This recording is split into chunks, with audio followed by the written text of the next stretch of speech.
guys, welcome to our channel. Manish కి class పీకిన Nagarjuna, భరణికి భారీ elevations. అగ్ని పరీక్ష షో నుండి మనీష్ ఓవర్ స్మార్ట్ గా ప్రవర్తిస్తూ బ్లండర్ మిస్టేక్స్ చేయడం మనమంతా చూసాం. అయితే ఆ షో నుండి ఈయన చాలా నేర్చుకున్నాడు కాబట్టి బిగ్ బాస్ హౌస్ లోకి వచ్చిన తర్వాత మారిపోతాడేమో అని అంతా అనుకున్నారు. కానీ ఆయనలో మార్పు రాకపోగా ఇంకా అతిగా ఆలోచించడం మొదలుపెట్టారు.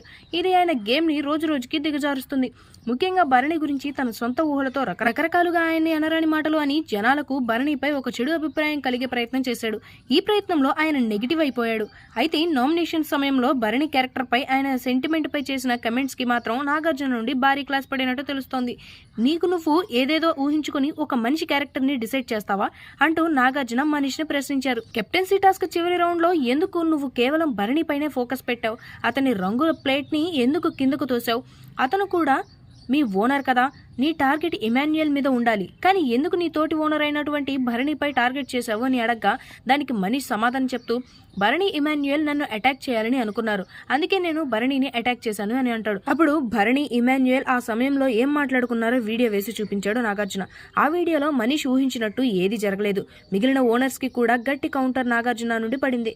ఎందుకు మీరు కామనర్స్ వర్సెస్ సెలబ్రిటీస్ అంటూ అరిచారు? మొదటి రౌండ్ నుండే మీ మనీష్ టెనెంట్ అయినటువంటి భరణిని టార్గెట్ చేయడం చూడలేదా? మీ వాళ్ళు చేశారు కాబట్టే వాళ్ళు కూడా మిమ్మల్ని టార్గెట్ చేశారు, అందులో తప్పే ఉంది అని ప్రశ్నించాడు. ఇక మనీష్ కి చివరిగా కౌంటర్ ఇస్తూ, నువ్వు ఇలాగే అతిగా ఆలోచిస్తూ పోతే నీ గేమ్ ని నువ్వే చంపుకున్న వాడివే అవుతావు, జాగ్రత్త అని వార్నింగ్ ఇచ్చి కూర్చోబెట్టాడట. ఈ వీడియో మీకు నచ్చినట్లయితే లైక్ చేయండి, షేర్ చేయండి, సబ్స్క్రైబ్ చేయండి. Thanks for watching.